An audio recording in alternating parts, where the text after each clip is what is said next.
infância e adolescência e diz respeito ao treinamento de pais e educadores adaptado ao mundo pós-Covid.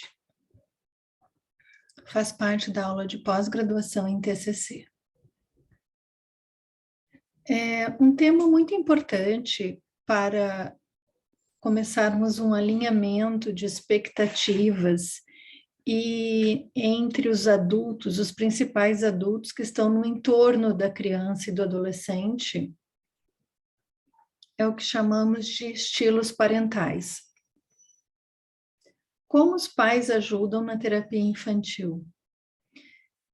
Como pais, os adultos mais próximos da criança e do adolescente podem ser psicoeducados de um modo mais prático e eficaz?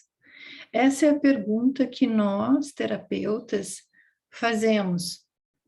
Os terapeutas comportamentais também fazem a mesma pergunta como terapeutas de outras abordagens.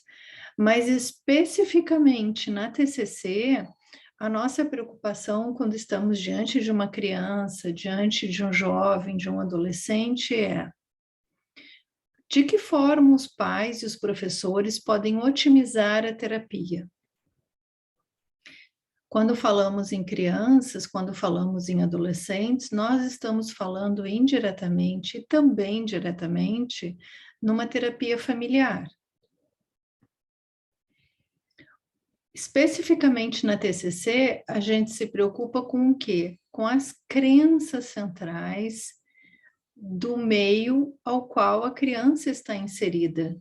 Então, as situações ativadoras, as situações mais problemáticas entre pais, filhos e pais, alunos e professores. Então, quais são as principais situações? Isso numa primeira fase de avaliação. E aí a gente identifica os pensamentos automáticos da criança e do adolescente, as emoções, os padrões emocionais e, obviamente, os comportamentos. Geralmente, o olhar do adulto é sobre o comportamento da criança. E o olhar nosso de terapeuta são os pensamentos e crenças desses adultos com relação às crianças e o padrão internalizado de pensamentos e crenças dessas crianças com relação aos adultos. Quando se chega na terapia, num ponto de fazer uma terapia, de buscar uma ajuda profissional, não raro já há um histórico, tanto na escola como em casa. E é importante conhecermos esses padrões de relacionamento para sermos mais assertivos. Então, o que entra? Uma validação compassiva, uma nomeação da emoção, identificação no corpo, ansiedade, borboletas no estômago, angústia, aperto no peito, medo, dor de barriga. Desenvolver o centro de controle de suas próprias emoções.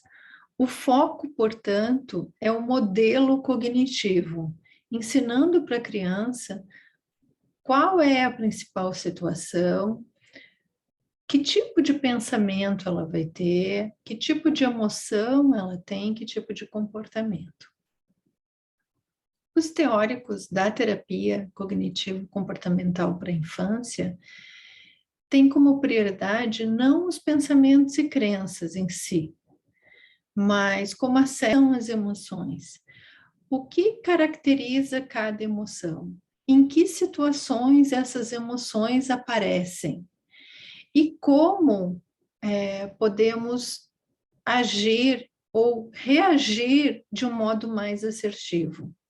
Claro que isso é adaptado à fase de desenvolvimento da criança e do adolescente, considerando as próprias características desse desenvolvimento. Então, o foco é buscar a emoção funcional ajustada aos estímulos socioambientais. O estresse da pandemia, passamos aí mais de 18 meses de incertezas, né? Famílias com adversidade, famílias multilineares, famílias homoafetivas, famílias de pais separados, famílias de pais únicos adotantes, e nós temos aí com a pandemia que é uma situação de um pós-guerra. Por quê? Porque nós temos um grande número de crianças órfãs. Então, a orfandade parcial ou total devido ao Covid-19, o impacto do luto complicado sem velório, somado ao confinamento, isolamento social e distanciamento social. Tudo isso eclode estados de estresse crônico, ansiedade crônica e depressão crônica. Dois conceitos são muito, aliás, três conceitos são essenciais na TCC: modelagem, modelação, habituação. Em neurociência, neurônio espelho. A modelagem, ela faz parte de um conceito muito estudado por Skinner, e modelação por Bandura, que é da psicologia cognitiva social. A habituação é o hábito que se torna ação, na medida em que for praticado. Então, esses três conceitos são muito importantes para a psicoeducação dos pais. Entenderem que as crianças aprendem por imitação.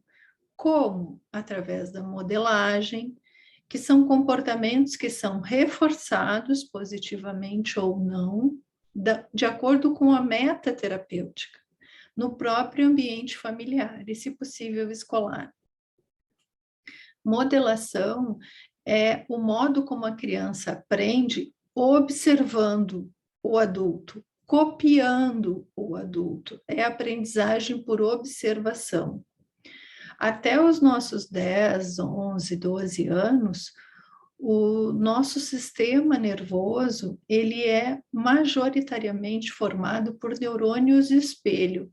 Esses neurônios é que fazem com que tudo se torne mais prático. Por exemplo, fazer uma atividade física sozinho, no escuro, virado para uma parede, é uma situação.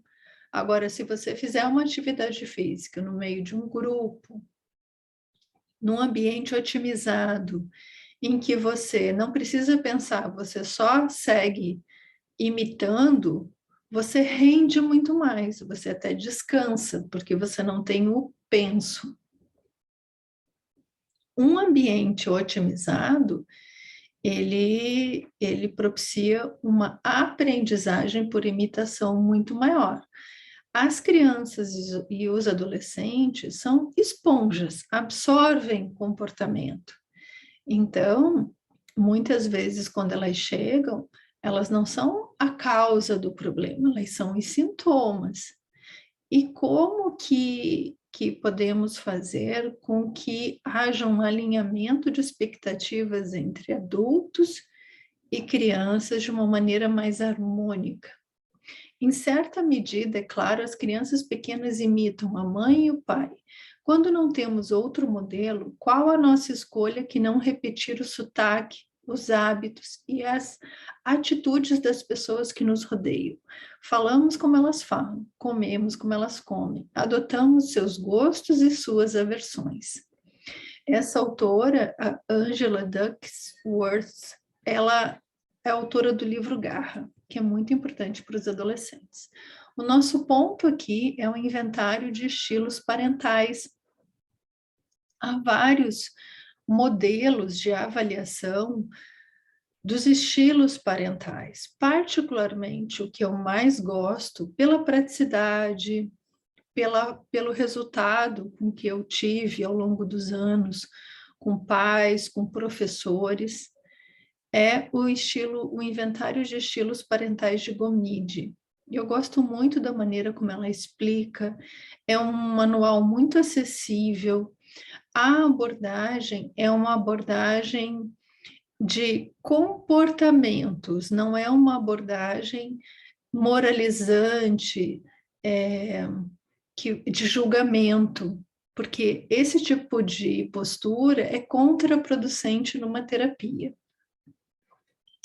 Então, nós temos aqui o objetivo auxiliar, né, auxiliar na conceitualização do caso. Mapear a frequência dos comportamentos eficazes dos pais com relação à educação do filho ou da filha, de modo a reconhecer os pontos fortes, qualitativamente e quantitativamente no âmbito familiar.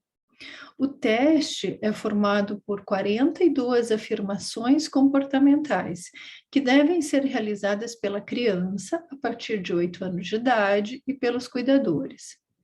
A análise comportamental envolve 168 respostas. Cada entrevista é realizada de modo individual e é sigiloso.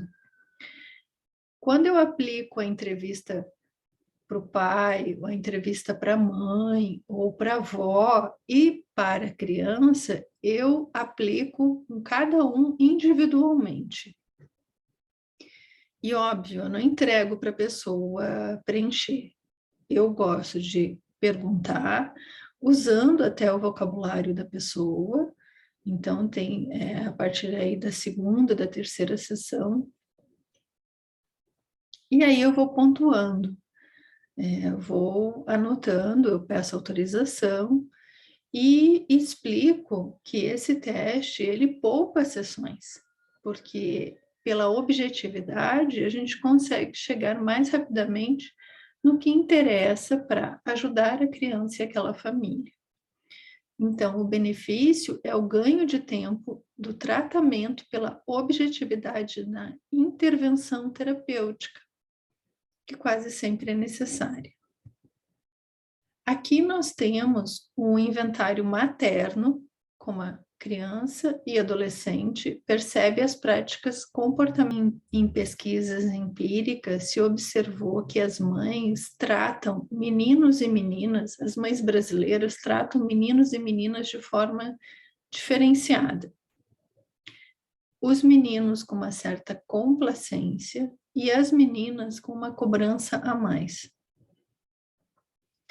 Então, por isso que os inventários são diferentes. Como que a criança observa a mãe, como que a criança observa o pai. E há uma diferença aí de gênero. Como a criança observa as práticas comportamentais do pai, da figura paterna, que pode ser o padrasto, pode ser um tio, pode ser um avô, que exerça esse papel naquele momento ali com a criança. Igualdade de gêneros. Pais não diferenciam filhas e filhos. O que se observou é que os homens, como ela explica, como a Gomide explica no manual, os pais, eles não fazem essa diferenciação de menino e menina, mas as mães fazem. Será que a diferença na criação do filho e filha ainda? Será que há diferença na criação de filho e filha ainda? As principais práticas maternas diferem estatisticamente entre filho e filha, diferente das práticas paternas, que são, de forma geral, similares tanto para o filho como para as filhas.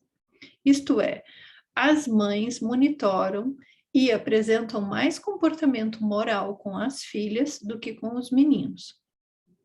Por outro lado, abusam mais fisicamente e apresentam mais disciplina relaxada com os meninos do que com as meninas. E como cuidador, nós temos aqui o modelo adolescente, né? Como os cuidadores da criança e adolescente percebem suas práticas comportamentais como pai e como mãe. Aí é separadamente, né? Então, eu aplico no pai, aplico na mãe, como que eles se percebem educando aquela criança. Então, a gente tem um modelo da criança percebendo o pai, como ela percebe a mãe. E temos o modelo da mãe percebendo a criança e do pai percebendo a criança. Aqui é um inventário de autoaplicação, mas eu prefiro eu perguntar, porque ali no comportamento não verbal e verbal eu percebo se eu me fiz entender, se a pergunta está clara, se é isso mesmo que eu estou perguntando e principalmente se é o que a pessoa está me respondendo. Aqui nós temos a folha de respostas, né, pelos pais na educação de seus filhos. é estudar. O objetivo deste instrumento é estudar a maneira utilizada pelos pais na educação de seus filhos. Não existem respostas certas ou erradas. Responda a cada questão com sinceridade e tranquilidade. Suas informações serão sigilosas. Escolha entre as alternativas a seguir aquelas que mais refletem a forma como você educa seu filho ou sua filha. Então, apenas para dar uma ilustração aqui, primeira pergunta. Quando meu filho sai, ele conta espontaneamente onde vai? No período de uma semana ou no período de um mês? 8 a 10 vezes, sim. 3 a 7 vezes, sim. Ou 0 a 2 vezes? Segunda pergunta. Ensino meu filho ou minha filha a devolver objetos ou dinheiro que não pertencem a ele? Sim. Quantas vezes? 0 a 2 vezes, 3 a 7 vezes ou 8 a 10 vezes no mês? O inventário do estilo parental materno é como a criança percebe a educação materna. Então, primeira pergunta. Quando saio, conto a ela espontaneamente onde vou? No período de um mês, 8 a 10 vezes, 3 a 7 vezes, ou 0 e 2 vezes? Segunda questão. Ela me ensina a devolver objetos ou dinheiro que não me pertencem. Quantas vezes? 0 a 2 vezes, 3 a 7 vezes, 8 a 10 vezes. Cada pergunta abre um leque para a gente conhecer mais a forma de convivência e principalmente os acordos nessa família. Inventário do estilo parental com relação a como a criança percebe a educação paterna. Então, quando saio, conto a ele espontaneamente onde vou. 8 a 10 vezes, 3 a 7 vezes ou 0 a 2 vezes. Vamos colocar aí no período de um mês. 2. Ele me ensina a devolver objetos ou dinheiro que não me pertencem. 8 a 10 vezes, 3 a 7 vezes, 0 a 2 vezes. A avaliação das práticas, a intervenção, ela sonda, ela avalia, ela investiga, ela seleciona 7 práticas, 2 positivas e 5 negativas. E essa equação é que vai dizer se as práticas são pró-sociais, um estilo parental mais compassivo, ou antissociais. Eu gosto muito, essa síntese eu mesma fiz, até para explicar para os pais, né? Menos é mais, pois destacar o positivo faz com que a criança queira mais atenção plena do adulto de referência e vive em um tempo de qualidade em maior quantidade.